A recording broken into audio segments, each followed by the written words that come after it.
अस्सलाम वालेकुम दोस्तों, कैसे हैं आप सब। मैं ज़ुबीना फ़याज़ एक बार फिर आपके साथ मैं शुरू कर रही हूँ सुर्ख गुलाब पार्ट 2। सूरज की नरम किरणें पर्दे की रुकावट अबूर करते हुए पूरे कमरे में फैल रही थी। रोशनी अपने कमरे में गुमसुम सी बैठी थी। सिर्फ एक हफ्ते में उसकी ज़िंदगी का नक्शा बदल गया था। आज फिर उसका पेपर था और वो यूनिवर्सिटी जाने की खुद में हिम्मत नहीं पाती थी। सेल फोन बजा तो रोशनी ने बेदिली से फ़ोन उठा लिया। दूसरी तरफ नादिया थी। कब तक आओगी रोशनी, वो पूछ रही थी।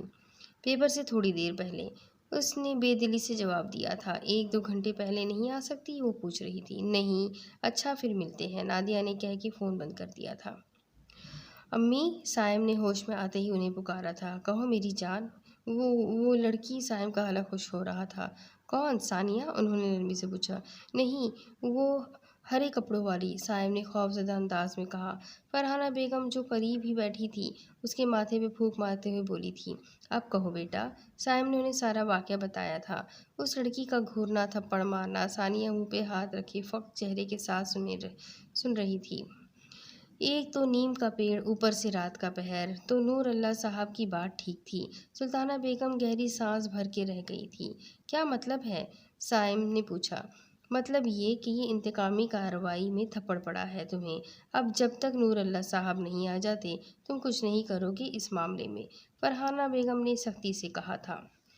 ये यहाँ रहेंगे तो कुछ कहेंगे ना, सानिया दृष्टि से बोली। क्या मतलब, दोनों खातून ने उसे चौंक के देखा था।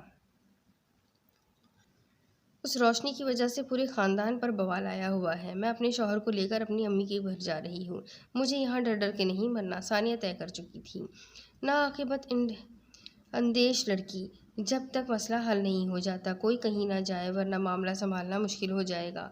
फरहाना बेगम अपनी नागवारी छुपा ना सकी थी। ओहो, सानिया सर झटके झटकते हुए बाहर निकल गई थी। वैसे भी जो उसके दिमाग में समा जाए उसे बाहर निकलना इतना आसान नहीं था। पेपर शुरू होके ख़त्म भी हो गया, लेकिन रोशनी की खामोशी टूट के ना दी थी। यहाँ तक कि वो आज पेपर होने के बाद उसे डिस्कस भी नहीं कर रही थी, जो उसका पसंदीदा मशगला था। लड़की, क्या हुआ है, नादिया ने उसका कंधा हिलाया। कुछ नहीं, वो बेजारी से घड़ी पर वक्त देखते हुए बोली। सारिम ने उसे लेने आना था। अच्छा सुनो ना, मुझे स्टेटस के पे स्टेट्स के पेपर की कुछ चीज़ें डिस्कस करनी है, प्लीज़ इधर चलो ना, नादिया ने इंसिस्ट की करते हुए खाली बेंचेस की तरफ इशारा किया। अच्छा, रोशनी सर हिलाते हुए उसके साथ आगे बढ़ गई।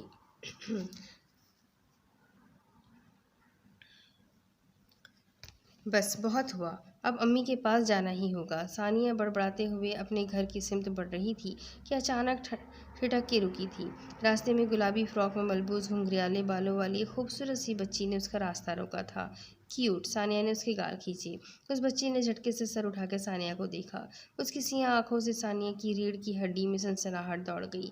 आंटी, आप मुझे मिठाई खिलाएंगी? उस बच्ची की फरमाइश ने सानिया के 14 तबक रोशन कर दिए थे। आसमान पे आज सियाह बादल छा गए थे। मगरिब की अज़ानें शुरू हो चुकी थी और सायम का कोई अता पता नहीं था।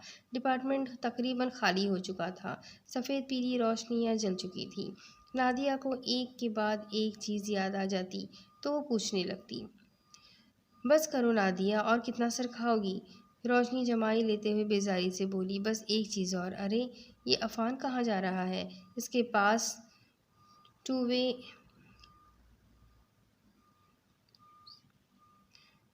इसके पास कुछ नोट्स हैं। नादिया किताब वहीं छोड़ते हुए अफान की जानी पड़ी। रोशनी बेजारी से गर्दन मोड़ के मुखातिब सिमत में देखने लगी, जहाँ की तवील राहदारी थी। दफतन रोशनी एकदम चौंकी थी। उस नीम तारीक राहदारी में कोई सुस्त रवि से चलता आगे को जा रहा था। रोशनी तजस्सुस के हाथों मजबूर होकर खड़ी हुई थी। उसका हुलिया भी अजीब सा था।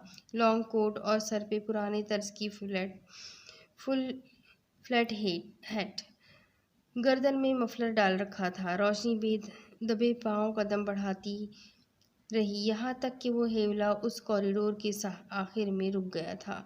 उसके बाद जो मंजर रोशनी ने देखा था, वो अपनी बीनाई पे यकीन नहीं कर पा रही थी।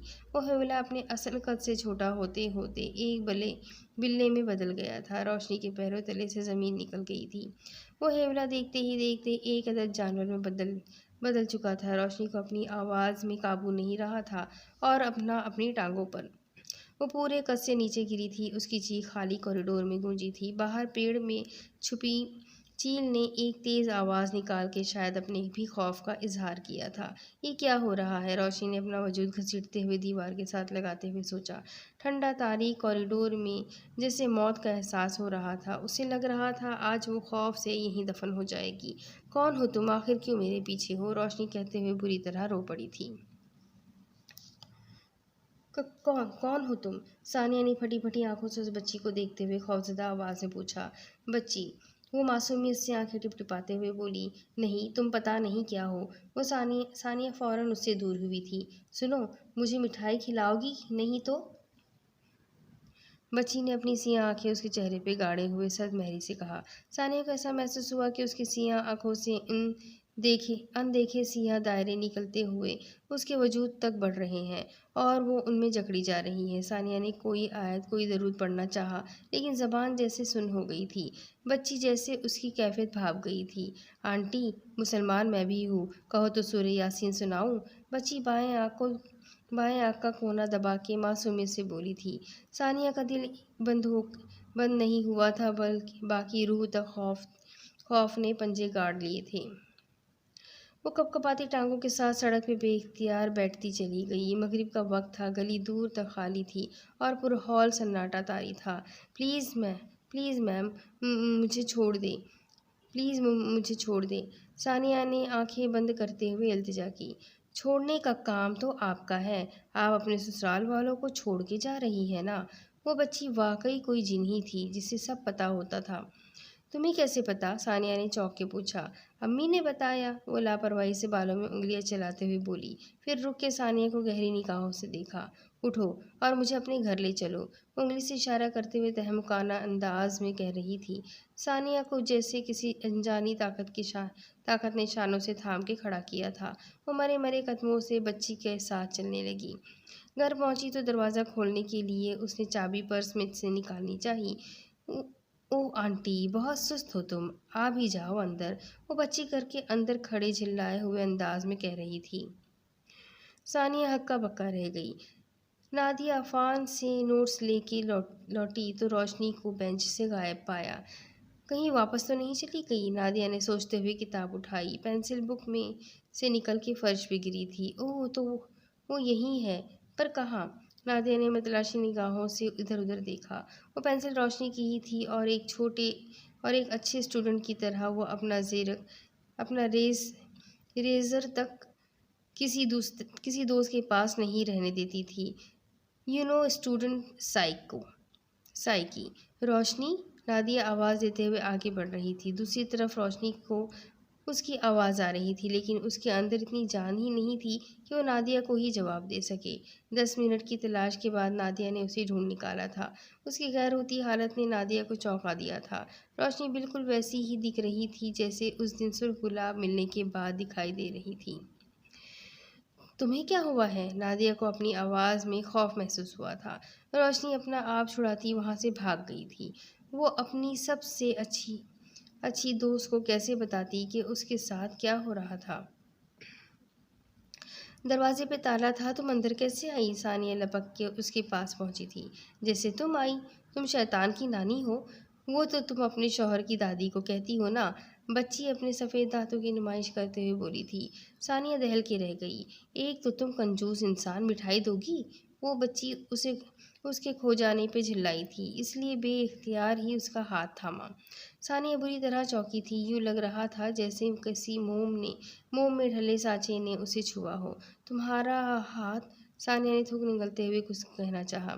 मेरी मिठाई? वो बच्ची अब की बार पैर पटक के खासे गुस्से से बोली थी। सानिया बिना कुछ कहे किसी ट्रांस की कैफियत में किचन की जानी बढ़ी थी। किसी मामूल की तरह वो उस कैबिनेट की जानी बढ़ी थी जहाँ खुश मिठाइयों के डब्बे होते थे। उसने एक डब्बा उठाया ही था कि बच्ची की आवाज़ ने उसे बेसाख्ता टोका था। आंटी, अल्लाह ने तुम्हें 2 हाथ दिए हैं ना, तो 2 डब्बे उठाओ। सानिया ने झट दोनों डब्बे उठा के उस बच्ची की जानी बढ़ा दिए। अब जाओ, वो रुख मोड़ते हुए खौफजदा अंदाज में बोली थी। हाँ, जा रही हूँ बाबा, जा रही हूँ, वरना तुमने तो बेहोश हो जाना है। वो बच्ची हंसते हुए पलट गई थी। जाने क्यों? सानिया को लगा वो बच्ची चल नहीं रही हो, हवा में तैरते हुए बाहर की जानिब निकली थी। तुम कहाँ थे साइम, इतनी देर लगा दी? रोशनी ने भीगी आवाज़ में शिकवा किया था। सॉरी बहना, असल में टायर पंक्चर हो गया था। चलो, साइम ने माजरत की। वो दोनों घर पहुंचे तो साइम गेट पे ही उसे उतार के वापस चला गया। आज जुमेरात थी और उसे मालूम था कि उस्मान साहब ज़रूर आएंगे। वो सिर्फ जुमेरात वाले दिन ही आया करते थे। वो तेज़ रफ्तारी के तमाम रिकॉर्ड तोड़ते हुए मेन चौरंगी तक पहुंच गया था। आराम से मेरे दोस्त, क्या तुम्हें उनके आने का वक्त नहीं मालूम? वो सिग्नल खुलने के इंतज़ार में रुका था कि कोई उसके कान के करीब बोला था। साहब ने झटके से पलट के देखा। बोलने वाला अपनी कह के आगे जा चुका था। कौन था ये? सायम सिग्नल की पीली बत्ती को देखते हुए उलझ सा गया। वैसे बात तो ठीक ही कही है, उस्मान साहब तो 11 बजे से पहले आते ही नहीं। उसकी याददाश्त ने जैसे उस अनजाने शख्स की हिमायत की थी। जहाँ इतना कुछ हो रहा है वहाँ ये भी सही। सायम ने सर झटकते हुए बाइक आगे बढ़ा दी। सिग्नल खुल चुका था और उसे देर हो रही थी। रोशनी अंदर आई तो एक अजीब सी महक ने उसका इस्तकबाल किया। ये क्या हो रहा है अम्मा? वो नाक पे दुपट्टा रखते हुए नागवारी से बोली। श्श, आमिर साहब अंदर अमल कर रहे हैं इस बला को इस घर से भगाने के लिए। सुल्ताना बेगम उसे चुप करवाते हुए नागवारी से बोली। बला? रोशनी के कदम जैसे वहीं थमे थे। अम्मा, कौन है अंदर? उसने कड़े तेवरों से अम्मा को देखते हुए पूछा। बंगाली बाबा काले जादू का काट करते हैं। अरे सानिया ने कोई सफली अमल करवाया है इस पूरे घर पे। किसी बला को हमारे पीछे लगा दिया है। सुल्ताना बेगम नफरत से बोली। अम्मा, रोशनी सर पकड़ के रह गई थी। आपसे ये सब किसने कहा? अरे सफरी मासी सगरा मासी ने बताया था आमिल बाबा का पता। वो तो भले आदमी खुद चल के आ गए उस बला को यहाँ से भगाने के लिए। सुल्ताना बेगम अकीदत भरे अंदाज में बोली थी। ओ सुगरा, रोशनी ने दांत कचकचाए। बेवकूफ़ औरत। अरे बहू, ये बू कैसी है? फरहाना बेगम ने भी वही सवाल पूछा था जो रोशनी कर रही थी। वो आज किसी रिश्तेदार के घर गई हुई थी और अभी लौटी थी। अम्मा, आलिम साहब आए हैं, वो अमल कर रहे हैं। कौन? नूरल्ला साहब आ गए? फरहाना बेगम चौंक के बोली। नहीं, वो तो भाग गए। उनसे कहाँ होते हैं ये काम। ये बंगाली बाबा है जो आज ही इस बला को घर से बाहर निकालेंगे। सुल्ताना बेगम ने नूरुल्लाह साहब पे तंज करने के साथ सास को बताया। दादू अम्मा को क्या हो गया है? और ये बू तो जैसे बालों के जलने और खून की है। रोशनी को उबकाई आ रही थी। हाँ, बाल लिए हैं उन्होंने घर की सब औरतों के, और एक काली मुर्गी भी मंगवाई थी। सुल्ताना बेगम की सादगी पे दोनों ख्वातीन ने सर पीट लिए थे। सुल्ताना, ज़रा मेरे साथ चलो अंदर, और रोशनी तुम अपने कमरे में जाओ। खबरदार जो बाहर निकली। फरहाना बेगम उसे खबरदार करते हुए कमरे की जानी बढ़ी थी। रोशनी को क्या एतराज़ हो सकता था, सो वो सर हिलाते हुए अपने कमरे में पहुंच गई थी। ड्रेसिंग टेबल पे सिर्फ गुलाब उसका मुंह चिढ़ा रहा था। रोशनी आज यूनिवर्सिटी में इतने गैर मामूली हालात से दो चार हुई थी कि उसे इस गुलाब से ज़रा भी खौफ महसूस नहीं हो रहा था। किसी गैर मुतवक्का हालत का रोज़ होना भी आपके लिए इस सूरत हाल को मामूली बना देता है, क्योंकि आप आदी हो जाते हैं। रोशनी के दिमाग में दफतन एक तरकीब आ गई थी। वो चादर अच्छी तरह अपने वजूद के गिर्द लपेटते हुए बाहर शोर मचाते हुए निकली और सीधा उस कमरे में जा पहुंची जहां आमिल बाबा बैठे थे। माँ माँ माँ, रोशनी का सांस फूल रहा था। रोशनी, तुम यहाँ क्या कर रही हो? फरहाना बेगम ने उसे नागवारी से घूरा। दादू, मेरे कमरे में एक अजीब सी बालों भरी मखलूक है। वो कहती है मुझे आमिर बाबा ने भेजा है उस बला को भगाने के लिए। रोशनी ने कहते हुए गुनखियों से आमिर बाबा का जायजा लिया। सियाह लिबादे में मलबूस, गले में रंग बिरंगी मालाएं डाले, आंखों में गहरा सुरमा और शफाफ चंदिया लगाए वो उसे आमिल कम और सर्कस में काम करने वाले ज़्यादा लग रहे थे।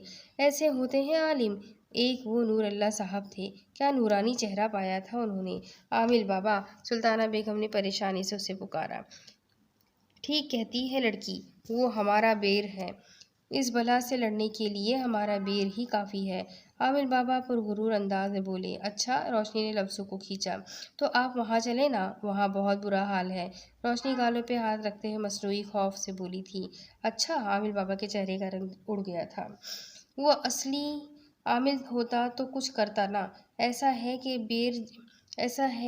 ये बेर जब लड़ता है तो उसके सामने नहीं आते, बल्कि मेरा यहाँ से जाना ही ठीक है। आमिर बाबा अपना थैला उठाते हुए जल्दी से बोले। अच्छा रजील अच्छा जलील इंसान, कितने पैसों का चूना लगा के जा रहा है मेरी अम्मा को। रोशनी ने आगे बढ़ के उसका थैला झपटा। इस भारी भरकम थैले में से पैरबंधी काली मुर्गी बाहर निकली थी। बाकी एक प्लास्टिक की बोतल थी जिसमें सुर्ख सियाल था। एक सुर्ख पोटली में उन्हें मुख्तलिफ तरह के बाल भी मिले थे। रोशनी उस पोटली के कपड़े को पहचान गई थी। वो उसके सूट के कपड़े का ही फालतू टुकड़ा था। तो इसका मतलब ये बाल भी हमारे हैं। रोशनी ने सोचते हुए वो पोटली दादी की तरफ उछाली। ए लड़की, अपनी हद में रह वरना भस्म कर दूंगा तुझे। आमिर उस पे अपनी सुर्ख आंखें गाड़ के बोला। वो लड़की बाल ले उड़ी थी, बाल जिनके काले इल्म में बहुत मांग होती है और एक औरत के एक एक बाल की कीमत कोई लड़की क्या जाने। आमिर को तो चूना ही लग गया था। उसका काम ही यही था, औरतों को बेवकूफ़ बना के उनसे बाल और ज़रूरत की वो चीज़ें लेना जो जादू में काम आ सकती थी। वो खुद आमिल नहीं था, लेकिन काले जादू के सामान का व्यापारी ज़रूर था। भस्म तो तुझे अभी मैं करती हूँ। फरहाना बेगम चप्पल उतारते हुए आगे बढ़ी थी। रोशनी ने टेबल पे रखा गुलदान हाथों में तोला था। ए बहू, तुम्हारी अकल वापस आ गई हो तो तुम भी अपना कुछ हिस्सा डालो। फरहाना बेगम ने चप्पल से सीधा आमिर के गंजे सर को निशाना बनाया था। रोशनी उनके दुरुस्त निशाने की दाद दिए बिना न रह सकी। वाह दादी वाह। अगला 10 मिनट आमिर घर से बाहर था और सुल्ताना बेगम शर्मिंदगी से सर झुकाए खड़ी थी। सुल्ताना, ये बाल तुमने यकीनन धूप में सफ़ेद किए हैं। फरहाना बेगम को अफसोस हुआ था। अम्मा, मैंने जो किया अपने बच्चों के लिए किया, मैं उनको यूं नहीं देख सकती। सुल्ताना बेगम बेबसी से बोली। तुम माँ हो तो मैं भी दादी हूँ। अरे ये सारे बच्चे मेरे बेटे के हैं और बहू असल से सूद ज़्यादा प्यारा होता है। तुम जल्दी के चक्कर में घर को बर्बाद तो मत करो। नूर अल्लाह साहब से उस आदमी का क्या मुकाबला। कहाँ वो गुलाब की भीनी महक और कहाँ ये चरांद। ये सगरी कल आए तो इसे पहले फुर्सत में बाहर का रास्ता दिखाती हूँ। फरहाना ने ये सुगरा कल आए तो उसे पहली फुर्सत में बाहर का रास्ता दिखाती हूँ। फरहाना ने समझाने के साथ फैसला भी सुनाया था। अम्मा, आइंदा ध्यान रखूंगी, लेकिन रोशनी तुम्हारे कमरे में। सुल्ताना बेगम ने बेचैनी से बात अधूरी छोड़ी। कुछ नहीं अम्मा, वही सुर गुलाब है। और सोफे पे बैठे हुए बेजारी से वो बोली थी। ये तो अब जैसे मामूल का हिस्सा बन गया था। 11 बजने तक एक एक सेकंड को सायम ने अपनी उंगलियों पे गिना था। 11 बजते साथ ही ग्लास डोर खुला था और उस्मान साहब के साथ आमिर अंदर दाखिल हुआ था। आमिर लपक के उनके पास पहुंचा था। आपने उस दिन वो बात क्यों की थी? सायम उनसे पूछ रहा था। उस्मान साहब हैरत से अपने रास्ते में आए हुए लड़के को देखने लगे। ये कौन पागल था जो उनकी राह में आया था? मुझे बताइए, आपने उस दिन वो बात क्यों की थी? सारिम गुस्से से लाल पीला हो रहा था। बरखुरदार, शायद तुम्हारी तबीयत ठीक नहीं है। उस्मान साहब अपनी आदत के बरखिलाफ खासे तहम्मुल से बोले थे। सारिम का खून रगों में उबलने लगा था। आमिर ने आगे बढ़ के उसके कंधे पे हाथ रखा था। सारिम ने चौंक के उसे देखा। लहू जमाता कोई अजीब सा एहसास हुआ था। मेरे ख्याल से बैठ के बात करते हैं। उसकी आवाज़ में गोया की नरमी थी, लेकिन उसका लहजा सारिम को उसके लहजे ने अजीब से खौफ में मुब्तला किया था। सारिम, हटो सामने से। उस्मान साहब हमारे मोअज़्ज़िज़ कस्टमर है, तहम्मुल रखो। कमाल साहब दरमियान में आए थे। नहीं अब्बा, आज मैं जान के रहूँगा। सारिम काबू में ही नहीं आ रहा था। लड़के, उस्मान साहब की आवाज़ में कुछ तो था ऐसा कि सारिम चौंक के उन्हें देखने लगा। उनकी आंखों में देखने की ताब उसमें ना थी। वो बेसाख्ता ही पलके झपक के रह गया था। कमाल साहब, हम गैब का इल्म नहीं रखते, लेकिन जो कुछ आपके यहाँ हो रहा है उसके बारे में कुछ तो जानते ही हैं। उस्मान साहब के लहजे में मकसूद किस्म की गरज थी। आप बच्चे की गुस्ताखी माफ़ करें और हमारी रहनुमाई कीजिए। कमाल साहब माज़रत ख़्वाना अंदाज में बोले। देखिए, हमें ये सब बताने की इजाज़त नहीं है, हमारी भी कुछ हदूद होती है। आपको बस इतना बताना काफ़ी है कि जिस बंदे को आपने मदद के लिए पुकारा है, अल्लाह उसे ही वसीला बनाएगा। उस्मान साहब संजीदगी से बोले थे। ठीक है। कमाल साहब सर हिला के रह गए। आप हमारी दुनिया से नहीं है ना? सारिम चीख के बोला। सबको सांप सूंघ चुका था। दूसरी तरफ सानिया घर घर आ तो चुकी थी, लेकिन उसका दम निकला जा रहा था। सायम न जाने कहाँ था कि उसका फ़ोन भी नहीं उठा रहा था। सायम, कहाँ रह गए हो तुम? सानिया रो देने वाली हो गई थी। अचानक तेज़ हवा का एक झोंका आया और हवा के ज़ोर से पर्दा हिला था। सानिया चौंक के तेज़ी से उठ के खड़ी खिड़की की जानिब देखने लगी। बाहर अंधेरा था और स्ट्रीट लाइट्स की रोशनी में दरख्त तेज़ हवा से झूम रहा था।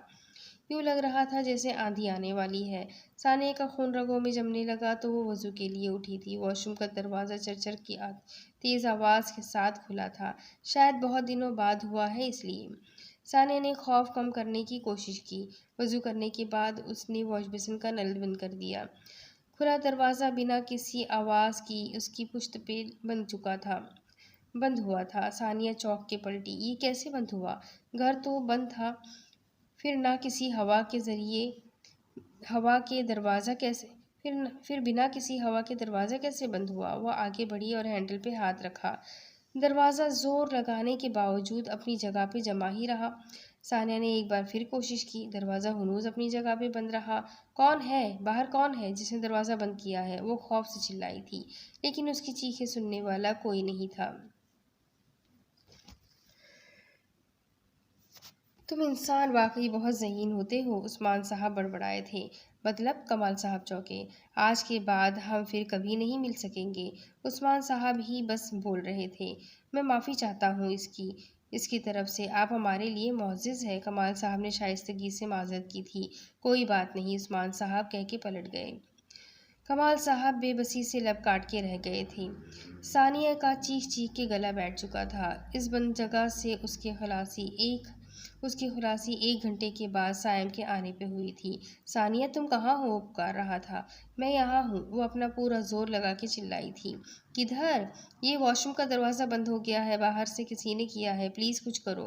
लेकिन दरवाज़ा तो अंदर से बंद है सानी, सायम ने हैरानगी से कहा था। क्या? सानिया ने आंखें फाड़ के लॉक को देखा। वो वाकई अंदर से बंद था।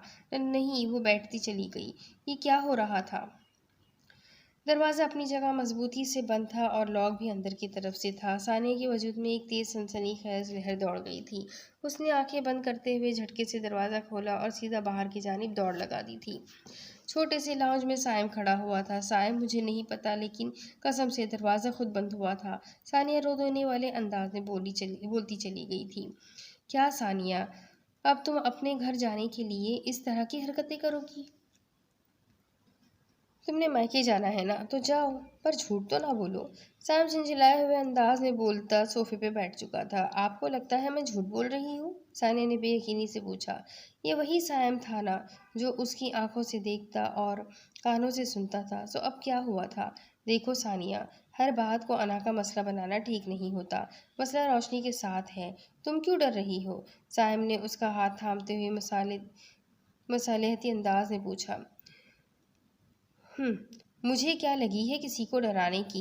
मेरी अपनी डर डर के जान निकली हुई है। सानिया उसका हाथ झटकते हुए बोली थी। प्लीज़ सानिया, ख़त्म करो ये मजाक और मुझे एक कप चाय बना दो।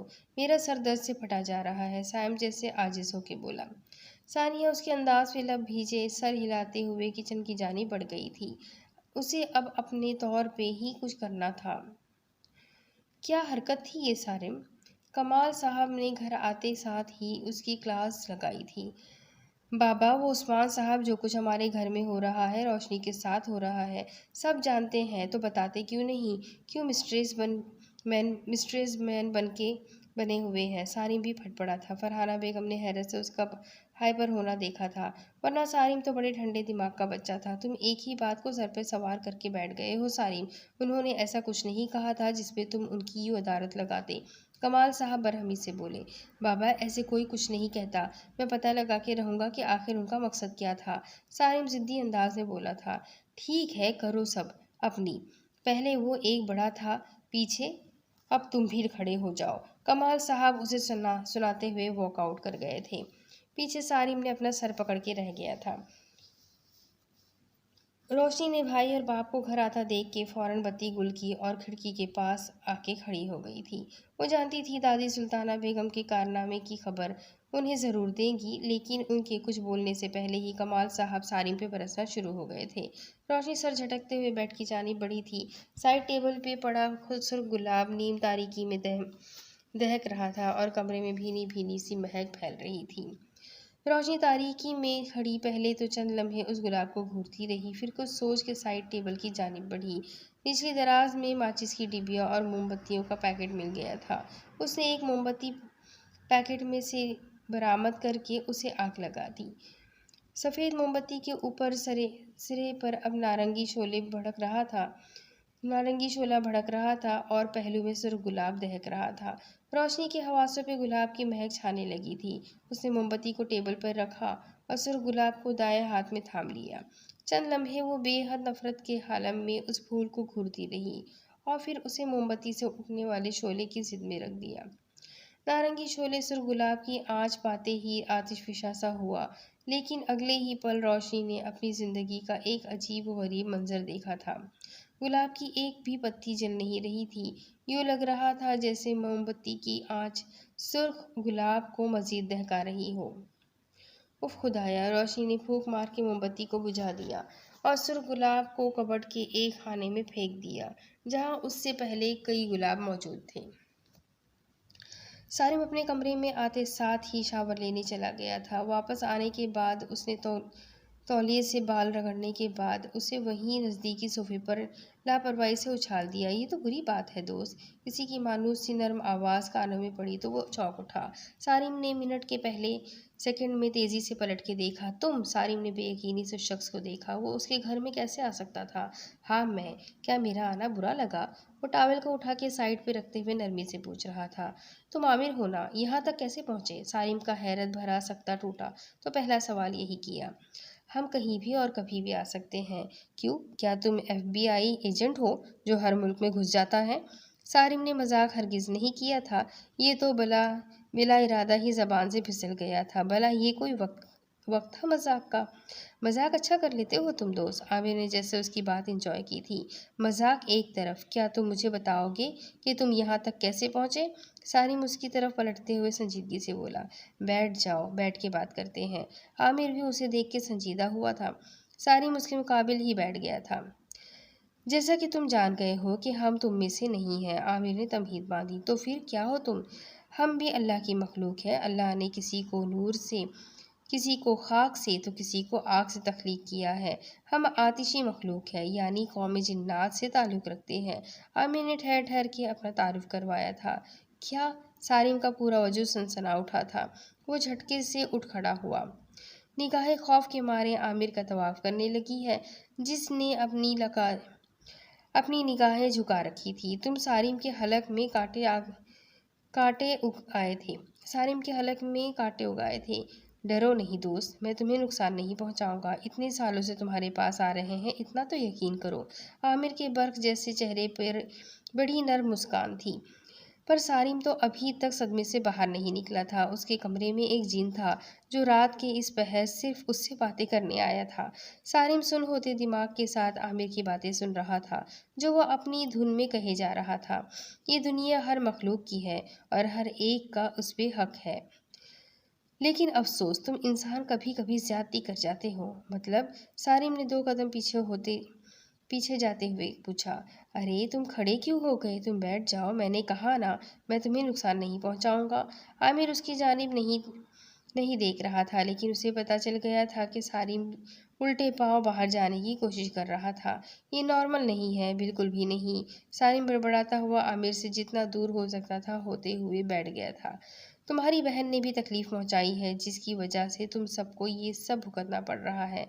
आमिर उससे बैठता देखता कि सिलसिला कलाम वहीं से जोड़ चुका था जहाँ से मुंतका किया था। मेरी बहन ने क्या किया है? सारिम ने सरसराहट भरे अंदाज में पूछा। वो मैं तुम्हें नहीं बता सकता, माफ़ करना।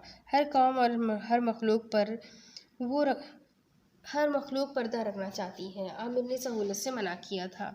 फिर हमें छुटकारा कैसे मिलेगा? सारिम कुछ खौफ कुछ परेशानी से बोला। तुम्हें लगता है पीछा छुड़ाना इतना आसान है? ये करीब करीब नामुमकिन है, आमिर ने सर उठाते हुए कहा था। सारिम को लगा उसका दिल बंद हो जाएगा, तो फिर? वो बेहद खौफ से उसे देख रहा था। मैं नहीं जानता, आज भी यहाँ मैं इसलिए आया हूँ, बल्कि मुझे इजाज़त ही इसलिए दी गई थी कि तुम्हें बता सकूँ कि हमारी भी कुछ हदें हैं, वरना तुमने आज बाबा के साथ बहुत बदतमीज़ी की थी। आमिर की आवाज़ में रंज दर आया था। अगर तुम्हारी भी कुछ हदूद है तो इसका मतलब क्या ये है कि हम इंसानों को अधूरी बात बता के परेशान करो? सारिम का अंदाज तंजिया हुआ। हमने सिर्फ खबरदार किया था और अब भी मैं तुम्हें खबरदार करने के लिए भेजा गया हूँ। नूर अल्लाह साहब पे भरोसा रखो, अब मुझे चलना चाहिए। अगर तुम चाहो तो हम फिर से मिल सकते हैं, बस दिल से याद करना। आमिर अब वही पुराने नर्म लहजे में कह रहा था। तुम वापस कैसे जाओगे? सारिम ने कुछ इश्तियाक से पूछा था। मेरे ख्याल से दोस्त, तुम चीज़ों को उनके दुरुस्त काम पे रखने की आदत डालो। क्या तुम टावल को उसकी असल जगह पे नहीं रखोगे? आमिर ने उसका सवाल नज़रअंदाज करते हुए पूछा था। ओह हाँ, सारिम झेपे हुए अंदाज में कहता हुआ टावल उठा के स्टैंड की जानिब बढ़ा ही था। वो टावल रख के वापस आया तो कमरा खाली था। वो चला गया। सारिम अपनी पशानी पे हाथ रखते हुए बड़बड़ाया। उसका माथा बेहद तेजी से गर्म हो रहा था। सुबह फजर पड़ने के बाद सुल्ताना बेगम धोने वाले कपड़े उठा के पिछले सहन की जानिब आई थी, जहाँ पूरे घर के बरक्स सीमेंट का पुख्ता फर्श था और दीवार पे पीला सा बल्ब रोशन था। वो अपनी ही धुन में चलते हुए वॉशिंग मशीन की जानिब बढ़ रही थी कि अचानक ही उन्हें चौंक के ठहर जाना पड़ा। खून की मोटी मोटी बूंदें पुख्ता सीमेंट के फर्श पे पीले बल्ब की रोशनी में अजीब हैबतनाक सा तासुर पेश कर रही थी। सुल्ताना बेगम ने झुक के उन खून के धब्बों को देखा। खून के धब्बों का सिलसिला कोने पे बने बाथरूम के दरवाजे पे जाके ख़त्म हो रहा था। कोई बिल्ली शायद ज़ख्मी हो? सुल्ताना बेगम ने सोचते हुए दरवाज़ा खोला। अक्सर मासी बाथरूम का दरवाज़ा खुला ही छोड़ जाती थी तो बिल्लियों के ऐश हो जाया करते थे, लेकिन अभी बाथरूम खाली पड़ा हुआ था। सुल्ताना बेगम कुछ पल खड़ी सोचती रही, फिर सर झटक के मशीन की जानिब बढ़ी।